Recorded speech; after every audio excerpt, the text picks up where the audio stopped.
நீ என்னோடு என்னுடைய ஆலயத்திற்கு வர வேண்டும் என்று சொல்லி அந்த மனிதர் புறப்படுகின்றார். இப்படி ஒவ்வொரு முறையும் முதல் வெள்ளிக்கிழமையில் செல்கின்றார். 8 மாதங்கள் கழிகின்றன. 9வது மாதம் அந்த மனிதர் ஏதோ ஒரு பொதுக்கூட்டத்திற்கு அன்னை மரியாதை பற்றி பேச வேண்டும் என்பதற்காக, அவருக்கு எதிராக பேச வேண்டும் என்பதற்காக, தவறான கொள்கைகளை பரப்ப வேண்டும் என்பதற்காக அழைக்கப்படுகின்றார். அந்த அழைப்பை ஏற்ற அந்த புரூனோ தன்னுடைய 3 பிள்ளைகளோடு புறப்படுகின்றார். புறப்பட்டு செல்கின்றார். சென்ற அந்த இடத்தில் அவர் செல்ல வேண்டிய அந்த ட்ரெயின் ஆனது புறப்பட்டு விடுகின்றது.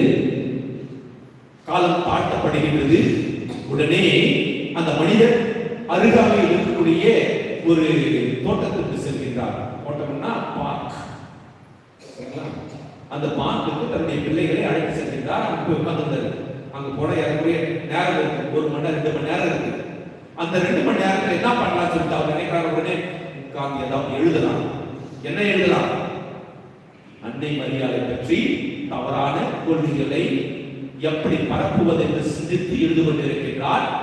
தன்னுடைய 3 பிள்ளைகள் அந்த தோட்டத்தில் விளையாடி கொண்டிருக்கிறார்கள். பெரிய மனிதர்கள் பிள்ளைகளும் அங்கு விளையாடி கொண்டிருக்கிறார்கள். இந்த 3 பிள்ளைகள் விளையாடி கொண்டிருக்கும் பொழுது ஒரு குழந்தை காணவில்லை. திடீரென்று மற்ற 2 பிள்ளைகள் ஓடி வந்து, அப்பா தம்பி காணோம் அப்படின்னு சொல்லிட்டு அந்த தந்தைக்கு ஒரே கவலை. எங்க போயிட்டான் சின்னவன் தெரியல. சுத்தி முத்தி ஓடுறாங்க, கடை பக்கம்லாம் போறாங்க, ரோடு தாண்டி போறாங்க, எங்கேயும் கிடைக்கல. எங்கதான் கடைசியா போனா அப்படின்னு தேடும் பொழுது அந்த தோட்டத்தில் ஒரு இடத்தில் ஒரு சிறிய ஒரு குகை இருக்கின்றது.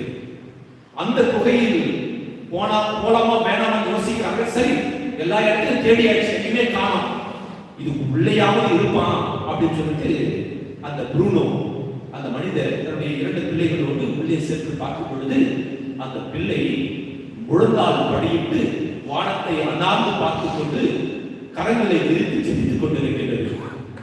இந்த மனிதருக்கு ஒன்றும் தெரியவில்லை. அவனை கூப்பிடுறாரு. அந்த பையன் திரும்பி பார்க்க மாட்டான்.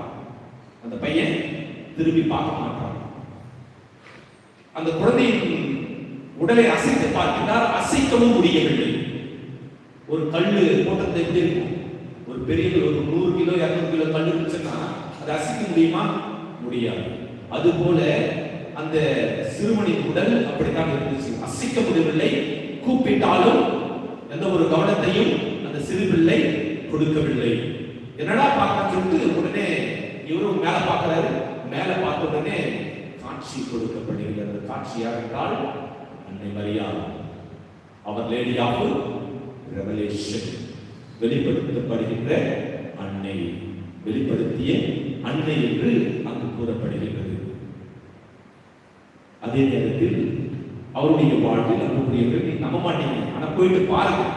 நான் சொன்ன அந்த கூகுள்லயோ இல்லை யூடியூப்ல தேடி பாருங்க, அது கண்டிப்பா இருக்கு. புரூனோ பொர்னாச்சியாலோ, சரிங்களா? அவர் என்ன தெரிவி செஞ்சாரு? வாழும் பொழுது ஒரு கத்தி வாங்கினார். ஒரு கத்தி ஒரு கடையில போட்டு வாங்கினார். அந்த கத்தி எது தெரியுமா? காய்கறி வெட்டுறது கிடையாது. எது தெரியுமா? போப்பு படுறதுக்கு. அப்போ யார் தெரியுமா இருந்தது? போப்பு பயஸ் 12. அந்த கத்தில என்ன எழுதினாரு? டெத் டு போப், திருத்தந்தையின் இறப்பு அப்படின்ட்டு எழுதி வச்சார் அந்த கத்தில. சரிங்களா? எழுதி வச்சாரு. அந்த மாதா அந்த காட்சி கொடுக்கும் பொழுது அவருக்கு சொன்னார், வெளிப்படுத்தினார். அந்த கத்தி பத்தி சொன்ன உடனே இந்த மனிதர் புரூனோ ஒரு நாள் அந்த கத்தியை தூக்கி கொண்டு எங்க போறாரு? ரோமுக்கு போறாரு. ரோமுக்கு சென்று அங்கு அந்த திருத்தந்தையிடம் முழந்தால் படியிட்டு மன்னிப்பு வேண்டி அந்த கத்தியை அவர்கிட்ட கொடுக்கிறார். இந்த கத்தி அங்க ரோம் நகரில் ஏதோ ஒரு ஆலயத்தில் இன்னும் இருக்கின்றது. போனீங்கன்னா பார்க்கலாம், அந்த கத்தி இன்னும் இருக்கிறது. நாங்கெல்லாம் போக மாட்டோம் சொல்லிட்டு சொல்றீங்க.